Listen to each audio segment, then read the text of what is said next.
다음에 이제 또 중국을 정조준해서 일단 제1세대 극초음속 미사일을 만들고 있는데 이게 육군용과 해군용이 사실은 성격이 같습니다. 이게 어떤 거냐면은 그러니까 이 앞에 딸리는 그거를 이제 아마 카먼 글라이딩 바디인가 뭐 그렇게 불러요. 공통 글라이딩 비행체라고 부르는데 육군과 해군이 그건 같고요. 그거를 쏘아 올리는 로켓이 뭐냐만 달라요. 그래서 각각이 뭐 한 2,000km 안팎의 거리를 가지고 있고요. 이거는 뭐 어마무시한데 제가 이제 얘는 제1세대라는 건 뭐냐면은 대기권 바깥으로 로켓이 쏘아 올리면 이 글라이딩 비행체가 이제 로켓이 떨어진 상태에서 대기권의 경계면 위를 물수제비 뛰듯이 통통통 글라이딩 하다가 내리 꼽히는 방식입니다. 그래서 이거를 하이퍼소닉 글라이딩 비클이라고 부릅니다. HGV라고 부릅니다. 요 앞대가리 물체를. 이게 이제 러시아와 중국의 급초음속 미사일과 같은 방식입니다. 그러니까 러시아와 중국도 HGV 방식입니다. 그런데 제가 이제 약간 좀 부정확하다라고 느끼는 게 뭐냐면 보통 이제 언론 보도나 혹은 유튜버들도 마찬가지인데 러시아와 중국은 굉장히 앞서 있는데 미국은 이걸 계속 개발에 실패했다 이런 얘기를 하거든요. 이거 사실이 아닙니다. 서로 개발의 그러니까 말하자면 목표가 다른 겁니다. 러시아와 중국은 대충 띄워가지고 대충 극초음속하면 성공했다 하고 배치를 해요. 미국은 그런 게 아니에요. 미국은 이거 말고도 정말 타격을 가할 수 있는 순항 미사일이라든지 순항 미사일을 여러 개 묶어가지고 수송기에서 떨어뜨리는 래피드 드래곤 방식이라든지 무시무시한 다른 수단들이 있어요. 그러니까 미국은 이 HGV에 대해서 뭐를 요구하냐면 무지하게 정밀한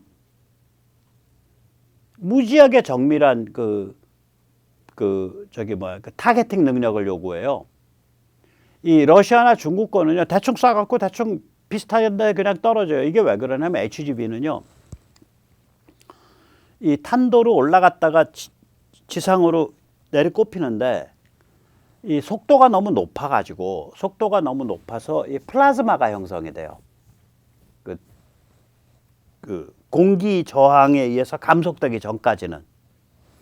그래서 이 플라즈마 때문에 자기 위치 계산도 제대로 못 하고요. 그 다음에 그 위치에 따라서 미세 조정도 못 해요. 그러니까 그리고 이제 레이더나 통신이 가능해질 때쯤 되면 너무 목표물에 가까이 와 있어가지고 그 다음에 또 조정이 안 돼. 그러니까 정밀 타격 능력이 굉장히 낮아요. 러시아나 중국 거는.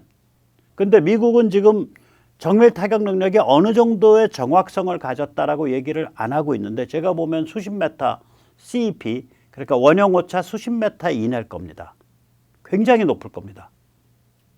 오히려 수 메타 이내일 수 있어요, 이거. 그래서 미국이 끙끙대면서 개발했던 거예요. 그 정도 정밀하지 않으면 현장 배치할 필요가 없다는 거죠. 쟤는 단발로 굉장히 신속하게 상대방의 어떤 무기 체계를 두드려 부실 때 쓰는 건데 그게 정밀하지 않으면 무슨 의미가 있겠냐. 그러니까 서로 개발의 눈높이가 다른 거예요. 눈높이가 다르고 목표가 다른데 뭐 러시아와 중국은 앞서갔는데 미국은 항상 개발에 실패하고 있었습니다. 이런 식으로 보도를 하니까 제가 보고 웃는다고요. 미국 입장에서는 한마디로 이겁니다. 정밀도가 굉장히 높지 않으면 HGV가 내려꼽힐 때의 그 타격 능력에 있어서 정밀도가 엄청 높지 않으면 HGV를 쓸 필요가 없다. 그래서 계속 정밀도를 높이는 방식을 연구 개발한 거예요. 그래서 이게 같은 HGV가 아닙니다. 이거 HGV 방식을 제1세대라고 부릅니다. 그래서 미 육군과 공군은 같은 HGV를 씁니다. 그게 동일한 걸 쓰고요. 밑에 아래에 달리는 로켓 추진체만 다릅니다. 그러면 미 육군과 해군은 그럼 미 육군과 해군만 그걸 하고 있냐? 아닙니다. 미 공군도 하고 있습니다. 미 공군은 이거는 AGM-183이라고 불리는 건데 얘가 상당히 그 여러 가지의 그 의미를 좀 가져요. 얘가 일단 겉으로는 HGV 방식이에요. 다시 말하자면 어떤 그 뒤에 로켓이 공중 발사를 하면 그러니까 뭐 쉽게 말하면 겉으로 보면은 러시아의 킨잘과 같은 거예요. 러시아의 킨잘이 이거거든요. 공중에서 탄도미사일이에요, 일종의. 공중에서 탄도미사일을 떨어뜨리면 얘가 이스칸데르 거예요, 사실은. 얘가 날아 올라가서 그 다음에 그 대기권 바깥으로 나가서 그 다음에 앞에 HGV가 분리가 되고 그 HGV가 이제 물수제비듯이 똥똥똥똥 뜨다가 내려 꼽히는 방식이에요. 그런데 일단 미국의 AGM-183은 킨잘보다 작고 가벼울 거예요, 앞으로. 그러니까 F-15에도 붙인다 그러죠. 예, 앞으로 훨씬 작고 가벼워질 거예요. 같은 거리를 가는 거면.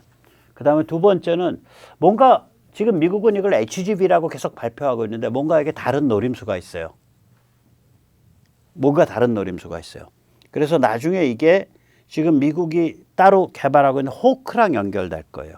그래서 이 미 공군에서 지금 하고 있는 AGM-183 제1세대 극초음속 미사일에는 뭔가 발표하지 않는 노림수가 있고 그 노림수는 지금 극비리에 개발되고 있는 제2세대 극초음속 미사일과의 연결점이라고 생각을 합니다. 제2세대 극초음속 미사일은 지금 미국이 신나게 개발 중인데요. 사실 1세대는 이번에 다 끝난 거예요. 다 완성된 거예요. 그래서 이제 2023년부터 막 배치되잖아요. 이거는 이제 이름도 좀 개념이라고 끝나요. 그러니까 극초음속 공기 흡입 방식 무기 개념. 그게 정식 명칭이에요. 그러니까 얼마나 이름부터 무지하게 첨단스럽죠.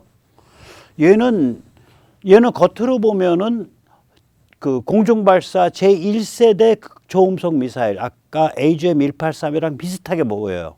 그런데 앞에서 분리되는 게 HGV 그러니까 글라이딩 비행체가 아니고 앞에서 분리되는 게 스크램젯 미사일이에요. 앞에서 분리되는 게. 그러니까 하이브리드죠. 일단 뒤에 로켓이 얘를 굉장히 멀리 보내요. 그냥 일반 크루즈가 아니에요. 굉장히 높게 보내요. 그러면 이제 위로 올라갈 거 아니에요. 그래가지고 이제 그 대기권 바깥에서 상당히 목표 지점까지 이동을 하다가 연료 적게 쓰면서 관성에 의해서 이동을 하다가 이제 그 목표 지점 비슷한 데서 다시 대기권으로 진입하는 방식일 거예요. 그래서 국내 밀덕들도 지금 우리 국방부가 이렇게 하이브리드 지금 개발하겠다는 거거든요. 그래서 이게 뭐 세계 최초라 그런데 아닙니다. 제가 보기에는 미국의 제2세대 극초음속 미사일 HAWC가 이게 하이브리드일 거예요. 그래서 일단 대권 바깥으로 올라갔다가 그래서 이게 저거랑 연관이 있다는 거예요. 제1세대 AGM-183하고 제1세대 AGM-183이 대권 바깥으로 일단 나가거든요. 일단 나가면은 지구 인력과의 작용에 의해서 연료를 거의 안 쓰고 탄도로 이동을 하죠. 대권 바깥에서 탄도 그 항로로 이동을 하다가 목표 지점에 가까이 가면서 들어와 가지고 그때부터는 스크램젯이 돼 버리는 거예요. 지금 우리도 그거 개발하겠다는 거거든요. 이제 그런 거 개발하게 되면 이제 그 우리의 지정학적 위치로 보면은 그냥 중국의 구축함이나 중국의 항공모함은 의미가 없어져요. 그걸로 가는 거예요. 이 스크램젯 극초음속 미사일도 미국이 지금 거의 개발에 성공했어요. 레이시오 노스롭 그루만 로키드 마틴이 열심히 경쟁하고 있고요. 저게 이제 벌써 뭐 300초, 400초를 날았다고 하니까. 즉 다시 말하자면 미국은 북한뿐 아니라 그 뒤에 진짜 두목인 중국에 대해 매우 강력한 경고를 보내는 중입니다. 자, 그래서 이제 그 다음번에 이제 우리가 그 여러 가지 고민이 생기는 거죠. 이렇게 되니까 중국 공산당과 시진핑이 오히려 이제 넋이 나가서 멘탈 실종 상태예요. 지난 한 달간 이 멘탈 실종 증상이 벌써 3번 등장하는데요. 이걸 아무도 이렇게 연관시켜서 설명을 안 하더라고요. 제가 보기엔 이게 증상은 각각 다른 것 같지만 본질은 같아. 전부 멘탈 실종이에요. 우선 첫째는 뭐냐면 거기 무슨 경제 공작회의인가 이런 게 있어요. 매년 말에 열려요. 그래가지고 이게 경제기획회의인데 이 경제공작회의가 끝나고 나서 발표문에 보면 시진핑이 강조해온 공동부유란 말이 쏙 들어갔어. 그럼 공동부유를 언급 안 하는 어떤 설명이 있어야 될 거 아니야. 공동부유라는 게 뭐냐. 정부가 가진 사람 돈 뺏어갖고 사람들한테 다 나눠주겠다. 뭐 이런 거예요. 종부세 같은 거를 엄청 강화한 게 공동부유예요. 그런데 그거를 안 하면 안 한다고 얘기를 해줘야 되는데 그거 없어. 그냥 언급을 안 해. 그러고 나서 갑자기 느닷없이 민간 기업의 중요성을 강조했어요. 이것도 또 문제인 게 이제까지 그러니까 국영기업이 민간 기업을 밀어내버리고 국영기업을 다시 강화해야 된다. 이런 얘기를 수없이 해왔다고요. 시진핑 일당이. 그런데 느닷없이 아무 배경 설명 없이 민간 기업의 중요성을 강조했다고요. 그리고 그거에 맞춰서 인민일보는 느닷없이 이렇게 말을 했습니다. 시진핑 주석께서는 예전에 저장성 책임자로 근무하셨을 때에도 민간 기업의 성장을 알뜰살뜰하게 보살피셨습니다. 아니 엊그저께까지 민간 기업 너무 설친다. 저거 고삐 채워야 된다 그래가지고 알리바바 때려잡고 디디추싱 때려잡고 미국 나스닥에 상장하려는 IT 기업들 다 때려잡고 이랬었는데 갑자기 민간 기업을 띄우는 거예요. 이제 중국 경제 망가져가고 있으니까 그렇게 되죠. 근데 그게 설명이 안 되는 거예요. 그러니까 빅점프가 일어났는데 완전히 표변한 건데 그 표변의 문맥의 설명을 전혀 시도를 안 해요. 뭐 미친 사람들이 그러죠. 그러니까 멘탈 실종된 거예요. 두 번째는 뭐냐면 이 아무 대책 없이 덜컥 위드 코로나를 해버렸거든요. 데모 좀 하니까. 그러면서 공산당 간부가 이런 말을 했어요. 새로 밝혀진 과학적 사실에 의하면 현재 코로나는 아무 치명성이 없는 독감 수준입니다. 마땅히 이제는 코로나 인플루엔자, 코로나 독감이라 불러야 합니다. 그래서 정부는 제로 코로나 정책을 졸업하기로 결정했습니다. 아니 전 세계 어떤 의사들도 현재 코로나가 독감 수준 정도라고 장담을 안 해요. 우리가 저도 한번 걸려서 알아봤는데 독감과 상당히 달라요. 그러니까 일단 알타가 낫는 건 독감이랑 같은데 그 뒤끝이 아주 지저분해요. 오래 가고 몸이 잘 회복이 안 되고 여러 가지 종류의 뒤끝이 있어요, 이게. 그럼 저같이 별로 지병이 없는 사람도 그러는데 지병이 있는 사람들한테는 이게 상당히 위험할 수 있겠더라고요. 그래서 이거는 그러니까 이런 얘기를 한다고요. 그런데 이제 중국이 왜 이렇게 황당하게 표변할 수밖에 없냐. 이런 생각 우리가 해볼 수 있잖아요. 아니 지금 코로나 터진 지가 몇 년인데 20년 초에 터졌으니까 20년, 21년, 22년인가요? 뭐 거의 이제 3년이 다 됐는데 아니 중국에 그동안 그렇게 수많은 PCR 검사를 했는데 그걸 가지고 돈을 좀 줄여서 의료 체계를 되게 이제 우리도 해보면 알잖아요. 그러니까 중환자라고 하면 이제 인공호흡까지 하면은 그건 우리는 이제 중증이라고 하는데 중증 말고 진짜 중환자실. 그러니까 중환자실은 함부로 못 만들어요. 돈도 많이 들고. 오케이, 그럼 돌아가신다고 치고 중국에선 인공호흡까지는 할 수 있는 그런 의료 체계를 뭐 간호사 레벨이든지 뭐 이렇게 해서 좀 확충을 해놓을 수 있었잖아요. 그걸 전혀 안 했다고. 그 다음에 중국의 나는 보사부의 그 백국장, 중국 백무슨 국장이죠. 보건복지부에. 그 중국 시노백 백신 좋다라고 기자들 모아놓고 뻥 깠던 양반. 2020년인가? 2020년이죠. 그게 2021년에 터졌구나. 예, 만 2년 됐네. 2021년 저도 이제 가물가물 2021년 9월 달인가 뭐 11월 달인가요. 난 그 양반 좀 잡아다가 조사해야 된다고 봐. 중국 간첩인지 아닌지. 그 백국장 본인은 시노백 맞으셨나? 그 사모님이랑 자제분들은 그렇게 좋아했으면 뭐 그런 자가 있어. 중국이 자기 말도 안 되는 그 시노백인가 시노팜인가 하는 이상한 백신 해갖고 아무 효과도 없는 거에서 그러니까 걸리냐 안 걸리냐를 떠나서 백신 맞아도 걸릴 수 있어요. 근데 이제 의학적으로 증명된 건 뭐냐면 대부분의 사람의 경우에 백신 맞으면 좀 가볍게 넘어가요. 일단 그런 효과조차 없는 백신이라고 이게. 중국이 돈도 있었고 시간도 있었는데 이 짓을 한 거예요.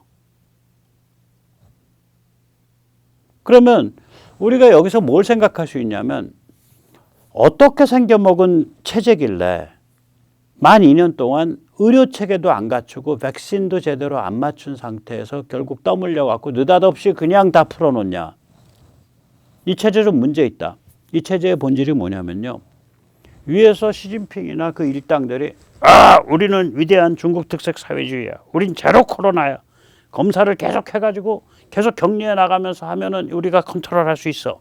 이렇게 방향을 정하니까 밑에서 그거 결국 언젠간 위드 코로나로 갈 거니까 빨리빨리 의료 이 시스템을 준비해야 됩니다. 앞으로 한 1년이나 1년 반에 걸쳐서. 이 얘기를 하면은 이게 당의 신성한 정책에 대해서 반란을 일으킨 게 되는 거예요. 그 다음에 이제 우리 중국 특색 사회주의에서 개발한 전 세계 어디보다 더 빨리 개발한 이 백신이야말로 이 진호자 들어가는 백신이야말로 정말 좋은 백신입니다. 그래서 우리 대한민국의 보건복지부의 백국장 플러스 알파 같은 소리를 한번 위해서 결정을 하고 나면 밑에서 아닌데요. 우리 백신은 그 사백신인데요. 그 그 바이러스를 갖다가 비활성 상태로 만들어 가지고 그러니까 죽였다고 하면은 그 부정확한 표현이에요. 정확히 말하면 inactive 비활성 상태입니다. 비활성 상태 만들어서 한 백신이라서 그거 별로 효과 없습니다. 그거 mRNA 방식 이런 거 파이저나 모더나 백신 같은 거 우리가 기술 제휴해서 여기서 대량 양산하는 거 준비해야 됩니다. 이런 소리를 하면 국가 반역인 거예요. 그러니까 저 두 가지를 다 조치를 안 하고 있다가 밀리고 밀려서 지금 터진 거예요. 저 개발질이. 세 번째 개발질은 뭐냐? 제가 이제 어저께 말씀드렸죠. 이란을 내다 버렸죠. 이란한테 GCC 회의, 그러니까 걸프 아랍 그 수장들과 시진핑이 중국이 언제 걸프로 나라를 옮겼나 모르겠어요. 왜 거길 왜 가? GCC 회의에 가서. 그냥 인사나 하고 빨리 돌아오지. 거기에 가서 떡 앉아 있다가 거기랑 같이 공동 성명을 냈잖아요. 근데 공동 성명에 이란도로 야, 너 핵 개발하지 마. 너 IAEA한테 국제 원자력 관리 기구한테 너 협조해야 돼. 그 말이 하나 있고. 두 번째는 야, 너 그 호르무즈에 있는 섬 세 개 그거 너 지난 50년 동안 너 그거 시료 지배해 왔는데 그 유나이티드 아랍에미리트가 자꾸 시비 거니까 너 그 UAE랑 잘 상의해서 그 섬 좀 내줘라. 이란 입장에서는 이게 뚜껑 열리는 소리죠. 이게 지금 한 달 사이에 일어난 개발질이 세 가지인 거예요. 세 개. 그럼 이거 뭐예요? 중국 공산당과 시진핑이 넋이 나간 멘탈 실종 상태에 있는 거 아닌가? 그렇게 우리가 한번 의심을 해봐야 됩니다. 만약에 그렇다면 이럴 때일수록 그야말로 군사 도발의 위험이 더 높아진 거기 때문에 지금 미국이 하고 있고 지금 윤석열 정부가 하고 있고 지금 일본이 하고 있듯이 급속하게 여기에 대한 군사적 억제력을 강화해 가야 됩니다. 예. 그래서 이제 그런 면에서 요번에 이제 미국이 우주군을 미국 역사상 처음으로 해외에 파병을 했죠. 그래서 한국의 우주군 요원들이 상시 배치됐습니다. 그래서 이 사람들이 하는 일이 뭐냐? 제가 여러 번 강조하지만 미국 MD와 한국 MD를 한 몸처럼 연동시키는 일을 하고 있습니다. 여기 그 전에 제가 틀어드렸기 때문에 앞에 한 10초만 들으시다가 다른 걸로 넘어가겠습니다. 미사일 방어 체계 MD의 그래서 이제 더 말씀을 드리면 그 한국의 군사력 강화는 무섭게 가속되고 있는 거죠. 특히 윤 정부 들어선 이후에 문재인 정부 때는 이제 억눌려 가지고 군부 브레인들이 숨도 제대로 못 쉬다가 윤 정부 들어서서 이게 완전한 한미 공동체제가 되니까 이게 완전 수갑이 풀어져서 마구마구 제대로 내달리고 있습니다. 그래서 이제 미국이 우주군을 파병해서 미국 MD와 한국 MD를 연동시키는 엄청난 결단을 내리기에 이르렀고, 이것은 아까 말씀드렸듯이 전 세계에서 유일한 경우입니다. 한국은 지금대로 뚜벅뚜벅 가면 됩니다. 이 한국 미사일 방어 시스템은 뭐 한 2026년경에 세 가지가 연달아 이제 실전 배치 수준으로 완성될 겁니다. 하나는 지금 보시고 계시는 LSAM-1이죠. 이게 이제 40km에서 100km 상공 그 구간을 담당하는데, 노려보는 요격 구간은 50에서 60km 정도 구간에서 요격을 하려고 합니다. 다시 말하자면 대개 한 40에서 150km 사이에서 요격을 목표로 하는 사드가 놓치고 나면 그 다음에 요격하는 거예요. 그 아래에서. 그 다음에 이제 이 한국형 그 장사정표 그 요격 체계 먼저 번에 나오고, LAMD. 예, 이거는 그 이스라엘 아이언돔을 뭐 씹어 먹는 수준의 정말 좋은 무기입니다. 예. 이 장사정포 요격 체계, 한국형 그 장사정포 요격 체계는, 그래서 얘가 이제 그 되고 나면 이제 그 탄도미사일은 아닌데 뭐 200km, 300km, 400km 가는 괴물 로켓포를 북한이 쓰고 있거든요. 걔들을 이제 막아낼 수 있는 거죠. 그 다음에 이제 지금 천공2가 유나이티드 아랍에미리트에 UAE에 수출을 하면서 에이사 레이더로 개비를 하고 있거든요. 그거 아마 거의 끝나가고 있을 겁니다. 그러면 지금 그 에이사 레이더가 훨씬 좋아져요. 그럼 그게 사실은 천공2가 아니라 천공 2.5입니다. 그게. 겉으로는 천공2를 수출했다고 하는데, 천공2는 우리가 쓰는 천공2는 에이사 레이더가 아니에요. 근데 그거를 새 레이더를 채워서 UAE에 가니까 천공 2.5입니다. 그거. 천공 2.5에서 천공 3 사이는 딱 하나 차이밖에 없어요. 로켓의 고도가 40km, 50km에 이르게 되면 그게 천공 3이 되고, 그렇게 되면 페이트리어트 최신형을 씹어 먹습니다. 레이더가 워낙 뛰어나기 때문에. 그래서 우리가 결국 2026년경까지 앞으로 한 4년 후면 LSAM-1과 장사정포 요격 체계인 LAMD와 그리고 천공3가 전부 완성돼서 아마 현장에 배치되지 않을까, 그렇게 생각되고요. 2030년대 초반이 되면 LSAM-2가 되죠. 얘는 150km 정도까지 요격을 하니까 얘는 사드랑 같은 거고요. 그러고 나서 2030년대 후반쯤, 지금부터 한 3, 4년 지나면은 LSAM-3까지 될 겁니다. 이건 한 500km까지 요격하니까 이게 그 레이시온이 자랑하는 샘3랑 같은 거죠. 네. 뭐 당기려면 좀 더 일찍 당길 수 있는데, 우리 같은 경우에 그 지리적 위치 때문에 우리가 500km 이런 데서 요격해야 될 필요가 있냐 없냐라는 그런 문제가 좀 있어요. 그런 그 경제적인 효과 같은 게. 예. 아무튼 간에 필요하면 뭐 요격 하는 거는 뭐 레이더가 있고 미사일 기술이 있으니까 돈의 문제지 뭐 기술의 문제는 아닙니다.